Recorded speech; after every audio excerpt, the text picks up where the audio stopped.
예, 하이델베르크 요리문답 27주 질문 72에서 74 내용은 세례와 그리고 유아 세례에 관해서 이번 주 나누도록 하겠습니다.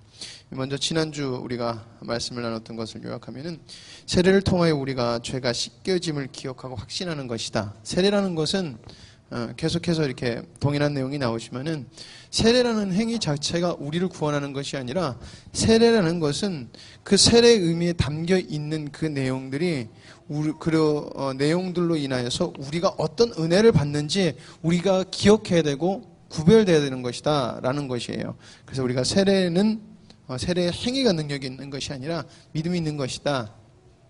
믿음의 능력이 있는 것이다 라는 것을 계속해서 나누고 있고 또 나눌 것입니다. 두 번째는 하나님의 약속으로 새 생명으로 태어났다는 것이에요. 물로 들어갔다 나온 것은 물속에 들어간 나는 죽고 물속에 나오는 나는 예수 그리스도와 함께 새로이 우리가 세우심, 생명, 새 생명으로 세우심을 입었다라는 것을 우리가 표식으로서, 행위로서 하는 거예요. 그러면서 거기다가 우리의 신앙과 믿음을 두고 기억하는 거예요. 그래서 나는 어떤 존재다라는 것을 잊지 않는다는 것이죠. 예, 그것을 지난주에 나눠놓고요. 이번 주에 나눌 말씀도 그 비슷한 것이에요. 외적인 세례, 그러니까 외적인 행위, 물로 씻는 행위가 우리 죄를 씻어주는 거예요? 라는 질문이에요. 그리고 두 번째가 근데 그러면은 물로 씻는 행위가 우리 죄를 씻어주지 않는데 왜 성령께서는 중생의 씻음과 죄의 씻음이라고 세례라는 것을 이 씻음이라고 이야기를 하셨나요? 라는 거예요. 그것을 나눌 거고요. 그리고 마지막으로 유아가 세례를 받아야 되는 이유 그리고 유아 세례에 관해서 오늘 말씀을 나눠보도록 하겠습니다. 자, 우리가 첫 번째로 살펴볼 게 바로 세례의 효과예요. 예, 물의 능력이 있느냐라는 것이죠. 많은 잘못된 그리고 신비주의가 결합되면은 계속해서 그 행위에 대한 것에 힘을 실어주게 되고 그 행위에 대한 것에 능력을 부여하게 돼요. 그래서 우리가 영화 같은 데 보면은 특히나 드라큘라라는 영화를 많이 안 보셨죠? 예. 요즘은 드라큘라 영화도 잘 안 나오는 것 같아서 옛날 드라큘라 영화를 보면은 드라큘라가 제일 싫어하는 게 뭐예요? 십자가하고 마늘하고 그 마늘을 왜 싫어하는지 모르겠네. 근데 성수를 되게 싫어해요. 그래서 어떻게 해요? 성수 담긴 그런 뭐를 만들잖아요. 그래가지고 아니면은 그 성자가 안수한 십자가를 녹여서 만든 뭐 침이라고 그래서 그거를 이제 드라큘라한테 쏘면은 막 우악 하고 막 녹아서 없어지고 그러는데 뭐냐면은 이 천주교적인 사상이 굉장히 거기 많이 들어가 있는 거예요. 그래서 물건 자체에다가 능력이 부여된다는 생각을 계속해서 갖는 거예요. 근데 그렇지 않다는 것이에요. 물은 그냥 물이에요. 자, 그래서 우리가 세례를 할 때 물로 씻어야 된다, 여러 가지 행위들, 지난주에 얘기했듯이 물에 담가야 된다, 어떻게 해야 된다, 그렇게 하는 건 아니다. 그건 중요한 게 아니라는 거예요. 예수님께서 어떻게 우리를 구원하셨는지, 이 세례를 왜 제정하셨는지에 대해서 기억해라. 그게 중요하다는 것이에요. 그래서 물의 능력이 있는 것이 아니라 세례에 사용하는 물은 전혀 능력이 없다는 것이에요. 우리가 상징적인 표식으로서 쓰는 것이지 능력이 있는 건 아니다. 자, 그래서 우리가 회개하지 않고 아무리 물로 세례를 많이 씻어도 우리가 회개하지 않으면 의미가 없다는 거예요. 제가 쿰란 공동체가 살던 곳에 갔었거든요. 그 쿰란 공동체에 살던 그 사람들이 하나님의 말씀을 이렇게 필사하고 옮길 때 어떻게 했냐면 막 쓰다가 하나님이란 글자가 나오면 어떻게 하냐면 딱 내려놓고요. 옆에 씻는 곳이 있어요. 씻는 곳이 이렇게 내려갔다 이렇게 돌아올 수 있는 것이 돼 있는데 필사하다가 하나님이라는 엘로힘이나 여호와 이런 단어가 나오면 하고 붓을 딱 놓고 거기 가서 씻어요. 씻고 새 붓을 가지고 다시금 하나님 이름 적어요. 그 적다가 또 하나님 이름 나오잖아요. 그럼 다시 넣고 가서 또 씻고 또 적어요. 그만큼 자기네들의 부정한 이 마음을 깨끗하게 하고 싶어하는 그 사람들이 그걸 믿지는 않았지만 그만큼 그 사람들이 그런 마음을 가지고 했다는 거예요. 자, 그러니까 우리가 회개 없는, 그러니까 오늘 우리 주일학교하고도 말씀 나눴던 것 중에 하나가 오늘 오전 말씀도 우리가 사랑에 대해서 얘기했잖아요. 사랑. 아무리 우리가 많은 능력이 있고 우리가 많은 은사가 있을지라도 그 안에 사랑이 없으면 우리가 우리의 몸을 불살라 내어줄지라도 사랑이 없으면 아무 의미가 없다라고 하는 것처럼 우리가 회개하지 아니하고 우리의 믿음이 없다라고 하면은 세례라는 것 자체가 의미가 없다는 것이에요. 자, 그래서 세례의 효력, 그러니까 세례라는 것을 진정으로 받은 사람에게는 그 세례를 제정하신 예수 그리스도의 능력이 그들 안에 거하게 되는 건데, 그 효력이 물에서도 아니라, 물에서 씻음으로 나타나는 것이 아니라 보다 믿음으로부터 그 효력과 효과가 나타날 거다라는 것이에요. 그래서 그 믿음은 또 누가 주신다? 바로 하나님께서 우리에게 선물로 주신다는 거예요. 자, 세례의 효력과 효과. 자, 세례에 대한 오해가 세례만 받으면 된다. 그래서 특히나 이제 한국에서 그런 것들이 많잖아요. 빨리 세례받아야 된다고, 빨리 세례받아야 된다고 이런 걸 되게 많이 해요. 그래서 세례받아야지 구원받을 수 있다. 이렇게 오해하시는 분들이 있어요. 이게 과거에 이제 예수님께서 오신 다음에 이제 초대교회가 막 생성될 때 초대교회 성도들이 계속해서 오해했던 내용이 뭐냐면은 이 세례하고 비교하는 것이 바로 할례의 문제예요. 할례. 자, 할례라는 것은 여러분들 우리가 무슨 어떤 행위를 하는 건 줄 알아요. 그게 뭐냐면은 할례라는 것은 유대인이라는 증거예요. 유대인이라는 증거. 그래서 너희는 택함을 받았다라는 것이에요. 근데 초대교회 유대인들, 초대교회 성도들은 특히나 초대교회 유대인 기독교인들이 어떻게 했냐면 할례를 받아야지 구원과도 연결이 있다고 보는 거예요. 그러니까 유대인의 전통을 그대로 가지고 가야지 된다는 거예요. 그래서 아무리 예수 그리스도를 믿어도 할례를 받아야 된다고 생각을 했던 거예요. 왜냐하면 그 전통이 너무 그들에게 깊숙이 뿌리 박혀 있었기 때문에. 계속 문제가 생긴 거예요. 예수님이 승천하신 후, 그래서 두 파로 나눠져요. 할례를 꼭 받아야 된다? 아니다. 상관없다. 할례라는 것은 안 받아도 된다. 이제는 안 받아도 돼. 이 문제가 교회에서 계속 돼도 된 거예요. 그래서 사도 바울이 할례가 무슨 의미가 있냐. 너희들이 그래서 나중에 구절로 읽겠지만은 할례가 중요한 것이 아니라 믿음이 중요하다는 것이. 자, 꼭 할례를 받아야 된다는 사람은 그들만의 생각이 있었어요. 그들만의 주장이 뭐냐면은 전통이 효과와 효력을 가지고 있다고 믿는 거예요. 그러니까 우리가 여러 집회에서도 얘기했지만은 우리 머릿속에서 잘 안 떠나는 게 하나가 뭐냐. 지성이면 감천이다. 하나님이 노력하고 우리가 정성 들이면 우리 믿음을 반드시 들어주실 거야. 그래서 우리가 어떻게 보면은 참 하나님하고는 관계없는 건데 기도해. 열심히 기도하면 하나님께서 들어주셔. 이렇게 기도하는 우리가 말하는 부분이 있잖아요. 근데 그게 어디서 오는 거냐면 우리 정서에서 굉장히 많이 오는 거예요. 우리나라는 정성을 많이 들이면은 하늘이 감동해서 뭘 준다는 이런 말 많이 하잖아요. 우리도 모르게 그런 지식이, 그런 사상이나 전통, 규례 이런 것들이 우리 속에 들어가 있다는 거예요, 머릿속에. 그러니까 유대인들도 아브라함 때부터 지금까지 1000년 가까이를 2000년 정도 가까이를 계속해서 할례를 행해왔기 때문에 이 사람들한테는 할례의 문제라는 것이 굉장히 중요한 것이에요. 그러다 보니까 유대인들은 반드시 할례를 받아야 된다고 계속해서 그 마음이 있었던 거예요. 그러나 그것이 아니다. 할례가 중요한 것이 아니라 바로 뭐가 중요하다? 믿음이 중요하다라는 것을 계속해서 사도 바울이 이야기를 하면서 그러려면 아예 그냥 다 니들 잘라버리고 그냥 하나님 앞에 가든지 이런 식으로 강하게까지 얘기를 했다는 거예요. 그래서 할례라는 것, 그러니까 여러분 우리가 세례라는 것은 결국에 하나님이 뭐를 얘기하시는 거냐면은 너희가 누군지 알라라는 거예요. 너희가 누구며 너희가 어떤 존재인지 알아라 라는 하나님의 말씀이고 너희들이 구별된 존재라는 것을 알으라는 거였어요. 그러니까 이스라엘 백성들이 할례라는 것은 나는 구별된 존재입니다라는 것을 확실하게 보여주는 것이었거든요. 그러면서 어떤 삶을 살아야 돼요? 할례에 합당한 삶을 사는 것을 하나님께서 원하셨어요. 할례를 원하신 게 아니라 할례에 합당한 삶을. 세례라는 것도 세례에 합당한 삶을 살아라. 세례만 받으면 된다라는 것이 아니라는 것입니다. 자, 그래서 로마서 2장 28절에서 29절 말씀에 같이 읽겠습니다. 시작. 대저 표면적 유대인이 아니요 표면적 육신이 할례가 아니라 오직 이면적 유대인이며 할례는 마음에 할지니 신령에 있고 의문에 있지 아니한 것이라. 그의 칭찬이 사람에게서가 아니야 다만 하나님에게서니라. 아멘. 그러니까 표면적으로 바른다고 다 되는 게 아니라 니들이 진짜 하나님 앞에서 할례를 받지 않으면 그 할례도 의미가 없는 거야. 오늘 우리가 오전 말씀에 보면은 하나님은 이스라엘 백성 절대 안 망할 것처럼 얘기하셨잖아요. 근데 이스라엘이 망했잖아요. 그러니까 유대인 생각엔 그 생각이 굉장히 강했어요. 우리는 절대 안 망한다는 생각이 있었어요. 아무리 큰 나라가 있어도 자기는 안 망한다는 생각이 있었다는 거예요. 왜? 나는 할례받은 민족이기 때문에. 그래서 이스라엘 백성들이 했던 말 중에 저 할례받지 않는 저 이방 족속 이러면서 무시했잖아요. 근데 하나님께서 어떻게 해요?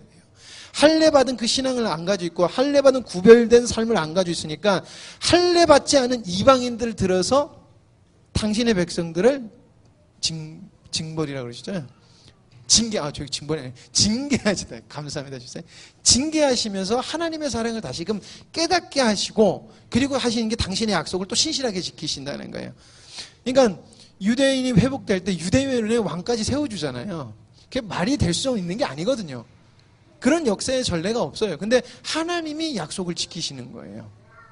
자, 그래서 우리가 행위가 중요하지 않다는 것을 계속해서 이 하이델베르크가 만들어지는 상황 때가 그랬다는 거예요. 왜냐하면 카톨릭과 성공회와 종교의 전쟁이 굉장히 이렇게 많았었던, 종교의 분쟁이 많았었던 시기고, 그리고 무엇보다 행위적인 것이 너무나 팽배했고 타락해 있었던, 그러니까 거룩하게 자기네들이 행한다고 하면서 마음은 다 타락해 있었던 그런 시대이기 때문에 이들이 왜 계속해서 행위가 아닌 믿음이라는 것을 강조하느냐라는 것을 염두하시면서 여러분들이 책을 보시면은 더욱더 이해가 될 것 같아요. 자, 세례라는 것, 중생, 죄의 씻음. 자, 그러면 성령님께서 씻는 것이 능력이 아닌데도 불구하고 물로 씻어서 너희들이 중생의 씻음과 죄의 씻음을 얻어라라고 하신 이유가 무엇입니까? 라는 것이에요. 그것은 그 행위를 하는 그 순간에 하나님께서 가르침을 주신다는 거예요. 그 세례라는 것을 통해서 우리에게 가르침을 주신다는 거예요. 그리고 두 번째가 뭐냐면은 신적 보증 표지를 통해서 중생의 씻음과 죄의 씻음이 실제적으로 나타나고 그 심령 속에서 이루어질 것을 확신하는 거예요. 그러니까 우리가 아까 오전에 목사님께서도 말씀하셨지만은 우리가 뭘 잘해서 우리가 뭔가 하나님 앞에 의리워서 하나님 앞에 의롭다 하심을 입는 게 아니에요. 절대 그게 아니라는 것이에요. 우리가 세례를 받을 때는 내가 아무리 하나님 앞에서 온전한 존재가 아니라 할지라도 내가 봤을 때도 내 뭐가 참 아니다라고 생각했을지라도 하나님이 선택하면 하나님은 나를 하나님의 아름다운 아들들로 만들어 가신다는 것을 확신시켜 주시는 거예요. 그러니까 우리가 세례 받을 때 그것을 하나님 앞으로 우리는 믿음으로 확신을 받고 가는 거예요. 자, 그래서 죄의 금은 씻음, 세례의 씻음이라는 것은 눈에 보이는 물은 영혼을 깨끗하게 씻김 받을 것에 대한 상징이라는 것이에요. 우리가 더러우면 물로 씻으면 씻어주듯이 하나님이 씻어주실 거야 라는 것의 상징. 그리고 두 번째가 내적으로는 죄로부터 정화의 과정이 눈에 보이지 않게 일어나는 것이에요. 그러니까 세례를 받으면은 우리가 눈에 보이지 않고 이거 왜 이러지? 난 실패하는가? 해도 성령님께서 예수 그리스도께서 약속하신 대로 우리 안 가운데서 내적인 변화와 내적인 중생을 계속해서 이루어 나가시면서 우리의 심령이 하나님이 보시기에 아름다운 모습으로 계속해서 만들어 가신다는 거예요. 거기에 세례의 내용에 씻음의 내용이 그게 들어가 있다는 것이에요. 자, 그래서 세례라는 것은 물로 씻음과 같이 그리스도의 보혈과 성령으로 씻김을 받을 것이다 라는 것을 우리가 확인받는 거예요. 우리가 눈으로 믿는 시간이라는 것입니다. 그리고 하나님의 은덕을 인정하는 거예요. 네, 맞습니다. 하나님은 그런 하나님이십니다. 주님은 그런 주님이십니다. 성령님은 나의 주인이십니다. 이런 인정을 우리가 세례받을 때 하는 거예요. 그러니까 이것이 없으면 세례라는 것 자체는 아무 의미가 없다는 것이에요. 네. 그래서 세례를 통해서 우리는 첫 번째로 그리스도의 피로 우리의 영혼이 구속되는 거예요. 우리 계속해서 말하지만 구원은 자유를 얻는 것이 아니에요. 구원은 사단의 어둠의 권세로부터 자유하면서 새 생명으로 구속이 되는 거예요. 예수 그리스도께 구속이 되는 거예요. 그래서 우리가 예수 그리스도의 생명으로 살아가는 존재가 되는 것이에요. 그래서 우리는 예수 그리스도께 속했고, 그래서 우리가 찬양할 때 종처럼 할 때 기분이 나쁘지 않고 감사하고 우리 감사하고 기쁜 이유가 뭐예요? 우리 용서받을 수 없는 존재인데도 불구하고 받아주신 은혜가 감사하고 섬길 수 없는 존재인데 종으로 받아주셔서 하나님의 일을 하게 해주시니 너무나 감사합니다라는 그 심령이 우리 속에서 성령의 갱신을 통해서 계속해서 우리 속에 일어난다는 거예요. 그러니까 우리가 내가 종이라는 것을, 내가 그리스도의 종이라는 것에서 자부심을 가지고, 그래서 사도 바울도 계속해서 뭐라 했어요? 그리스도의 종된 나 바울은, 그러면서 그리스도의 종된 것에 대해서 굉장히 감사하고 기쁘고 자랑하면서 다녔다는 거예요. 그게 바로 우리가 그리스도께 구속된 그 은혜를 온전히 알기 때문에, 알아가기 때문에 가당하다라는 것입니다. 자, 두 번째로는 성령으로 중생시키심으로 우리를 완전히 회복시키시는 거예요. 그러니까 세례를 통하여서 우리는 영혼이 구속되고 영혼이 성령으로 인해서 중생되는 것이에요. 그래서 세례를 통하여서 세례를 제정하심으로 예수 그리스도께서 은혜를 증거하신 거예요. 그러니까 세례를 우리에게 주심으로 세례를 받는 그 행위 속에서 예수 그리스도께서 당신의 스스로 증거하시는 그 성례를 우리에게 주신 것이다 하는 것입니다. 그래서 세례를 통하여서 보혈의 은혜로 의롭게 되고 성령의 역사로 우리가 거룩함에 동참하게, 그리스도의 거룩함에 동참할 수 있다. 우리의 능력이 아닌 예수 그리스도의 능력, 성령의 역사심으로 우리가 거룩하게 나아가고 거룩하게 변화가 된다라는 것입니다. 자, 유아세례의 내용이에요. 우리 교수님이, 우리 한 대학원 때 교수님이 유아세례에 대한 말씀을 한 말씀 잘못하셨다가 그 총회 그 재판국까지 올라가셨어요. 말 한마디 잘못하셔가지고. 그래서 그분이 유아세례 물어보면은 나 아픈 과거 있어, 그러지 마, 이러셔요. 예, 유아세례에 대한 논쟁이 되게 많아요. 왜냐면은 진짜 정확한 구절을 이렇게 유아세례를 줘라라는 구절이 없다 보니까 여러 가지 문제가 있는데, 근데 우리가 그것을 바라볼 때 하나님께 직접 명령하신다는 일을 보는 것이 아니라 하나님의 언약이 무엇인가, 하나님의 언약은 어떻게 되는가라는 걸 보는 것이 중요한 것이에요. 자, 유아세례, 세례라는 것은 구속의 언약이라는 것이에요. 할례라는 것이 뭐예요? 구별돼서 구속하여서 불러낸 거예요. 그게 지금의 뭐예요? 할례가 세례로 변한 거기 때문에 나이와 상관이 없는 거예요, 여러분들. 네. 세례라는 것은 나이와 상관이 없는 거예요. 왜냐하면은 나이가 좀 찬 다음에 하나님께서 우리를 구속하시고 구원하시는 게 아니라, 하나님은 갓난아기 아무것도 모르는 아이에게도 믿음을 주실 수 있는 하나님이에요. 어떻게? 그건 하나님이 하실 수 있어요. 하나님은 우리가 오전에 말씀에도 그 말씀 읽는 것도 있겠지만 창세 전에, 그러니까 창조가 되기 전에 택하사라고 하신 거예요. 그때 하나님은 가능하신 거예요. 그래서 나이와 상관없다는 것이에요. 자, 유아세례는 구별이라는 거예요. 조금 전에도 말씀드렸지만은 구약의 할례가 세례를 통하여 세례라는 행위를 어떻게 보면 성례로 바뀌면서 구별의 의미를 두는 것이에요. 그렇기 때문에 유아세례는 받아야 된다라는 것이죠. 자, 골로새서 2장 11절에서 12절 말씀입니다. 또 그 안에서 너희가 손으로 하지 아니한 할례를 받았으니, 이게 뭐예요? 그리스도의 성령으로 세례를 받은 것을 말하는 것이에요. 세례를 받은 거예요. 그리스도의 할례니라. 곧 육적 몸을 벗은 것이요 그리스도의 할례니라. 너희가 세례로 그리스도와 함께 장사된 바 되고 또 죽은 자들 가운데서 그를 일으키신 하나님의 역사를 믿음으로 말미암아 그 안에서 함께 일으키심을 받았느니라. 너희들이 구별됐고 하나님의 선택을 받았다는 거예요. 구별됐다는 것을 계속해서 이 얘기 말씀하고 있다는 거예요. 그러니까 여기서 보면은 나이의 제한을 두고 있지 않다는 것이죠. 자, 유아세례를 반대하는 사람들의 주장이 이래요. 첫 번째가 성경이 말하고 있지 않다는 것입니다. 성경이 말하고 있지 않는데 직접 명령하고 있지 않기 때문에 그걸 줄 필요가 없다라는 것이에요. 두 번째가 성경에 유아세례를 명령한 구절이 없다는 거예요. 정확한 구절이 없다는 거예요. 그래서 안 된다, 주는 게 아니다라는 것이에요. 거기에 대한 반박을 보면은 베드로가 고넬료의 집에 갔을 때 고넬료의 집안의 사람들한테 가리키고 세례를 줬어요. 거기 세례를 줄 때, 자, 어른들은 세례 받고 애들은 세례 받지 마라, 그러지 않고 모든 가족, 모든 사람들에게 세례를 줬다라는 것이에요. 그러니까 모든 사람이라는 것에 대해서는 나이로 구별하고 있지 않다는 것을 말하고 있는 것이에요. 그래서 세례라는 것은 유아 세례를 줄 수 있다라는 것이죠. 특정한 나이를 성경에서는 정하고 있지 않다는 것이에요. 그러니까 되레요, 성경에서 명하고 있지 않고 유아 세례를 명령하지 않았다고 유아 세례를 안 주는 게 어떻게 보면 성경을 성경에서 나이를 제정하지 않은 것에 대한 것을 또 왜곡하는 것이 되는 거예요. 자, 그리고 유아 세례를 반대하는 두 번째 이유가 아이들이 세례의 의미를 어떻게 받아들일 수 있겠습니까? 라는 거예요. 저기 우리 하준이 세례 받았나? 우리 하준이가 세례 받았을 때 아주 꼬물딱꼬물딱할 때 우리 예성이도 50일 때 50일 좀 지나고 받았죠. 우리 예나도 50일 좀 지나고 받았는데 걔네들이 뭘 알겠어요. 걔네들한테 세례 준다고 아멘 주님 구원해 주셔서 감사합니다. 그럴 수 있지 않잖아요. 50일짜리가 어떻게 아느냐. 그래서 그런 의미가 없다라는 거예요. 걔네들한테는 의미가 없다라는 건데 거기에 대한 반박이 이렇습니다.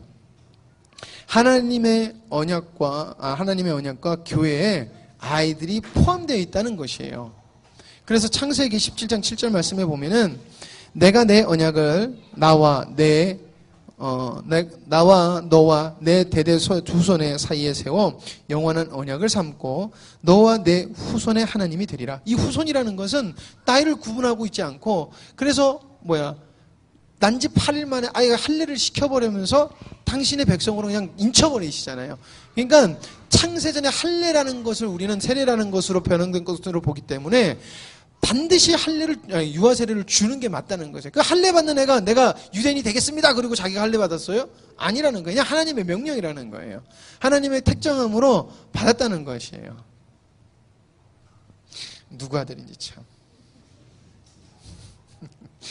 자, 믿음은 어른들에게 독점으로 주어지는 게 아니에요.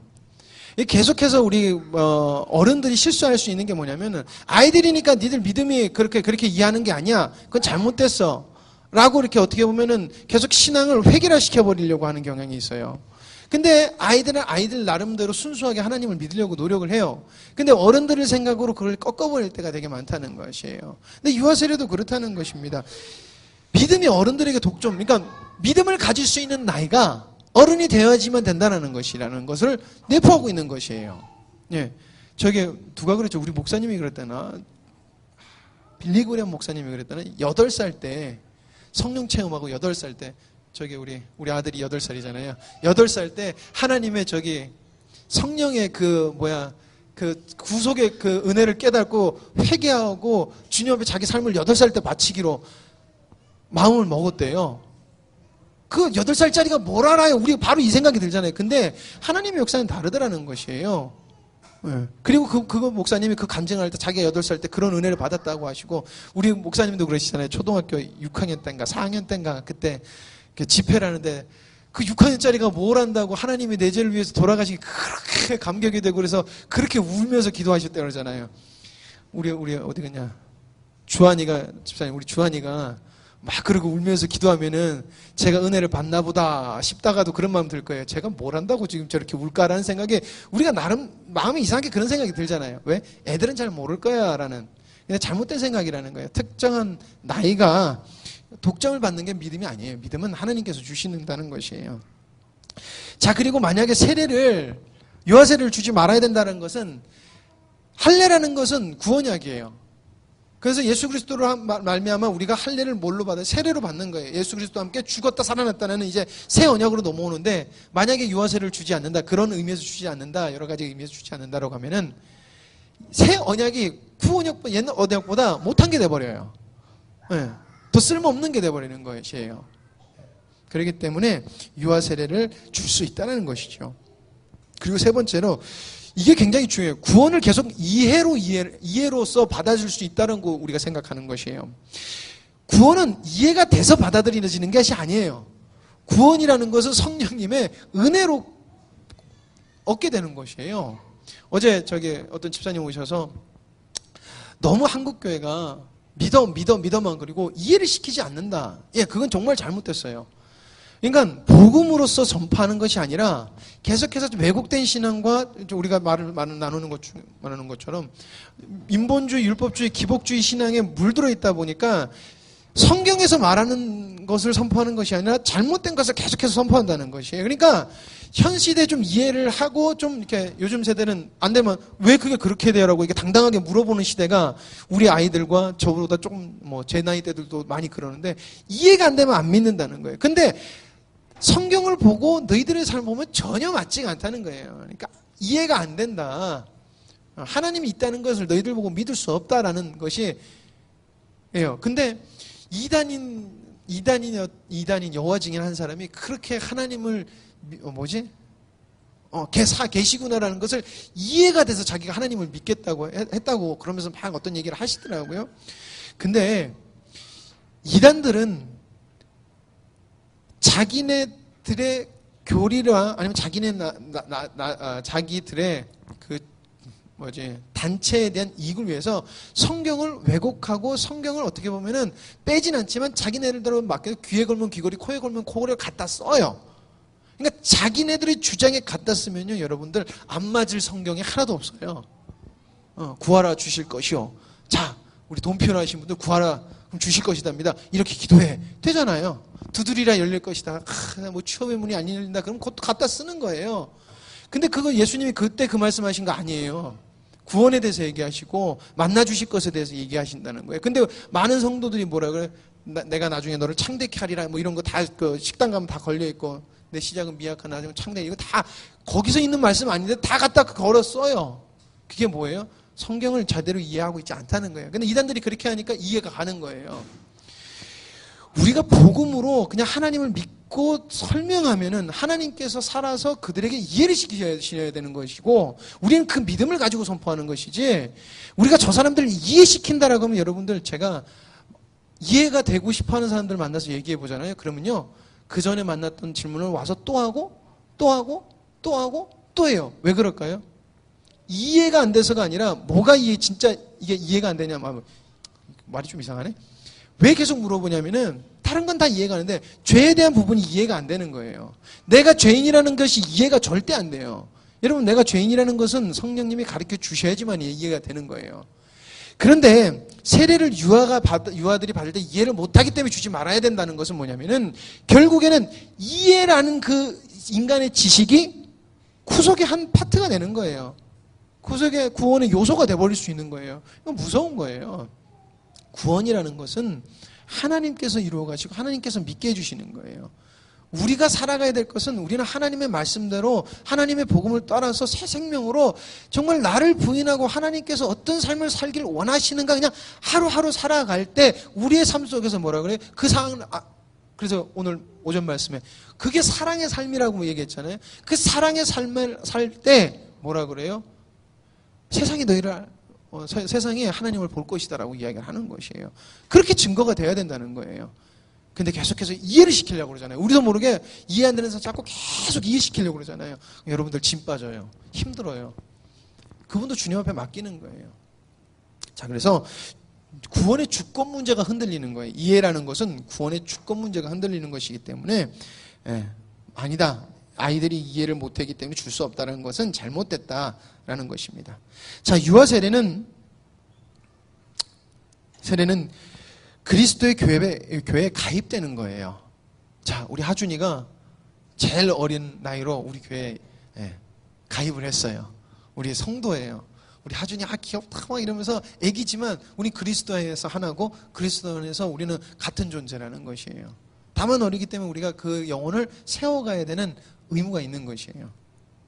자, 유아 세례를 베품으로써 여러분들 우린 불신자 자녀들과 우리 자녀들을 구별시키는 것이에요. 제가 우리 중고등부와 우리 주일학교 애들에게도 계속해서 얘기하는 것 중에 하나가 니들이 예수님을 믿고 따라갈래? 아니면 세상에서 말하는 세상 소리를 따라갈래? 라는 질문이거든요. 근데 우리 애들도 다 대학교 가고 좀 나가면은 세상에서 계속 세상적인 잣대와 세상적인 방식을 애들이 계속 듣게 돼 있어요. 그럼 나도 모르게 애들이 세상적인 방향을 쫓아갈 수밖에 없거든요. 그러니까 우리는 부지런히 자녀들을 어떻게 가르쳐야 돼요? 하나님의 말씀으로 가르쳐야 되고 하나님의 능력으로 살아가는 것을 계속해서 가르쳐야 돼요. 그러니까 우리가 자녀들에게 세례를 준다는 것은 우리가 그렇게 키워야 된다는 의무를 갖는 거예요. 부모들은. 그래서 세상의 능력으로 그러잖아요. 저 애들은 이것도 하고 저것도 하고 그리고 이 과외도 이거 몇 과목을 하고 저거 과외를 몇 과목 하는데 우리 애들은 저 과외도 하나도 안 하고 학원이나 겨우 보내는데 이래가지고 되겠나? 이런 걱정들 많이 하시잖아요. 우리 중고등부한테 미안한 말로 아무리 니들이 모이 좋아도 서울대 못 가고 카이스트 못 가고 저기 하버드 못 가. 나중에 그냥 주님 의지하면서 살아. 그럼 주님 책임져 달라고 그러면서 살아. 뻔하게라도 살아. 차 그렇게라도 살아라. 맨날 막 공부한다고 공부 성적 늘지도 않는 거 인상 쓰고 살지 말고. 근데 애들도 여러분들이 봐도 그렇잖아요. 애들 지금 성적 조금 안 나와도 애들 기분 되게 나빠하잖아요. 그렇죠? 우리 일이 어디 갔나? 우리 애들 성적 조금만 잘못 나와도 되게 낙심하고 싫어해요. 인생이 무너지는 것처럼 생각을 해요. 벌써 우리 자녀들도 모르게 생각이 어떻게 돼 있어요? 세상적 기준에 이렇게 쏠려 있어요. 안 나온 거 좀 반성해야 될 수도 있죠. 저는 공부를 잘 못했어가지고 공부 얘기를 좀 하면 좀 그렇긴 한데, 그러니까 저는 하나님을 의지하게 됐던 것 같아요. 벌써 우리의 아이들도 성적이라는 것과 친구들과의 이런 관계 속에서 세상적인 룰을 나도 모르게 따라가고 있다는 거예요. 그러니까 잘 가르쳐야 된다는 것입니다. 어쨌든 구별이라는 것을 여러분들에게 말씀드리고 싶었습니다. 창세기 17장 11절에서 12절 말씀에 너희는 양피를 베어라. 이것이 너와 나 사이의 언약의 표징이니라. 대대로 남자는 집에서 난 자나 혹 너희 자손이 아니요 이방 사람에게서 돈으로 산 자를 물어나고 난 지 8일 만에 할례를 받을 것이라. 그러니까 혈통의 문제가 아니라 할례를 받아서 나한테 구속을 시키라는, 나한테 가입을 시키라는 거예요. 내 백성이 되게 하라라는 것이에요. 세례라는 것이 그렇다는 것이에요. 그래서 우리 아이들에게 네가 세례 받았잖아. 세례 받으면 너는 하나님께 구별된 사람이야. 이렇게만 얘기하세요. 그렇기 때문에 뭐 해라가 아니라 구별된 자로서 네가 뭘 해야 될지 니들이 생각해봐. 성경에서 뭐라고 있는지 니들이 보아서 니들이 생각해봐 라고 하세요. 그러면 애들은, 아이들이 순수한 게 그래요. 그러면요 생각해 보더라고요. 주일학교에도 생각 안 해볼 것 같아도요 생각하더라고요. 그러니까 여러분들 믿음을 가지고 자녀를 양육해 주시면 감사하겠습니다. 자, 유아 세례를 베풀므로 부모는 자신의 자녀를 가정과 교회에서 복음의 진리로 교육하도록 하는 것이에요. 그래서 우리가 우리 자녀들을 계속해서 복음과 진리로 가르쳐야 되는 거예요. 내가 우리 유년부 맡는 선생님들이 힘들고 지치시겠지만은 유년부를 괜히 시작한 이유가 아니거든요. 유치부가 많아지니까 또 시작도 했지만은 그 어렸을 때부터 걔네들도 모르게 성경 말씀을 듣고 예배라는 걸 접하고 하나님이라는 것을 접하면은 아이들 마음속에 계속 심겨져요. 그렇기 때문에 힘들고 집사님들도 힘들고 한 부서가 지금 늘어나서 더 힘들지만 시골교회에서 유년부를 한다는 건 진짜 대단한 것 같아요. 다 그냥 초동부에 묶여서 하지. 그러나 하는 것이 뭐냐? 하나님을 더 잘 알아가고 우리가 더 섬기기 위해서 그렇게 한다는 것입니다. 그리고 거룩한 것을 추구할 수 있는 동기를 부여하는 것이에요. 할례라는 것을 하기 때문에 자기가 누군지를 그 사람들이 볼 때마다 알게 됐던 것처럼 우리가 세례를 받았다는 것은 이런 거룩한 것을 추구해야 되는 존재라는 것을 알려주는 동기가 되는 것이에요. 유아 세례 받은 자는 입교에 합당한 신앙으로 성장되었을 때 이제 성찬에 참여할 수 있도록 또 우리가 성장을 시켜야 된다는 것이고요. 자, 유아 세례를 베풀 때 우리가 앞으로 얘가 중생할 것이라 추측해서 주는 게 아니에요. 추정해서 주는 것이 아니에요. 우리가 유아 세례를 주는 것은 세례 안에 선택된 자의 권리가 요 하준이에게도 있다라는 것을 우리가 믿음으로 그냥 주는 거예요. 믿음으로 그냥 주는 거라는 거예요. 예수 그리스도의 능력이 얘 안에서도 그 권리가 하나님의 백성으로 얘는 그 하나님 풍성함을 누릴 것이다라는 것을 믿고 인증하는 것이에요. 세례를 줌으로써. 얘가 이렇게 잘 될 거야, 잘하고 잘 나갈 거야, 이런 추측으로 가는 게 아니다라는 것이에요. 그리고 베푸신 은혜를 바라보면서 주는 것이다. 자, 영적인 상태를 잘 점검하도록 강조하고 가르치고 그리고 또 인도하고 본이 되어야 된다는 것이에요. 어떻게 보면 유아 세례가 주는 사람은 더 많은 노력과 인내와 수고가 필요한 것이죠. 그래서 우리 아이들을 봤을 때 아름답고 가르칠 만한 사람이 되어야 되고 인도할 수 있는 본이 될 만한 존재들이 어떻게 보면 그리스도의 지체 안에서 우리 한 사람 한 사람이 돼야 된다는 것이에요. 그러니까 우리가 유아 세례를 줄 때 우리가 같이 하준이 유아 세례, 우리 예찬이 세례 줄 때 같이 기뻐하고 좋아하고 그러잖아요. 그럴 때 우린 그 마음으로 함께 해야 된다는 것입니다. 따라서 27주 요약을 하면요. 외적인 세례 행위가 죄를 씻어주는 것은 아닙니다. 내면에 진정한 믿음이 있어야지 된다라는 것입니다. 자, 그리고 성령께서 세례를 씻음이라고 하신 이유는 우리에게 가르침을 주시고 하나님께서 약속하신 것을 보증하기 위하신 거다라는 것이에요. 마지막으로 성경은 유아 세례를 유아 세례를 반대하지 않는다. 어떻게 보면은 하나님은 유아 세례를 더욱더 원하신다라는 것이죠. 그래서 유아 세례는 구별의 의미를 의미하기 때문에 반드시 행하는 것이 옳다라는 것입니다. 예, 기도하겠습니다. 하나님 아버지 감사합니다. 저희들이 계속해서 세례에 관하여서 성례 세례에 관하여서 나누었습니다. 하나님 저희들을 구별하여서 부르시고 또 믿음 주시고 지금까지 성장케 해주시니 주님 감사합니다. 하나님 아버지 정말 구별된 자로서 저희들이 온전히 살아가도록 주님께서 날마다 힘주시니 감사와 영광을 돌립니다. 하나님 더욱더 주님 앞에서 아름답고 영광된 존재로 서나가길 원하오니 주님께서 계속하시 역사하실 주시기를 간절히 소망합니다. 하나님 또한 우리가 어린아이들에게 왜 세례를 베풀어야 되는지 또 나눴습니다. 하나님 아버지 저희들에게 주신 자녀 하나님 주님으로서 바르게 교육하게 하여 주시옵고 말씀으로 양육하며 하나님 아버지 믿음의 본이 되는 저희들 되게 하여 주시옵소서. 그러므로 하나님 주님 적지만은 우리의 자녀들이 이 땅에 하나님 보시기에 희망적인 존재이고 주님 보시기에 기뻐하심을 입은 존재가 될 수 있도록 주님께서 인도해 주실 줄 믿습니다. 모든 것을 주님께 맡겨오며 예수님의 이름으로 기도드립니다. 아멘.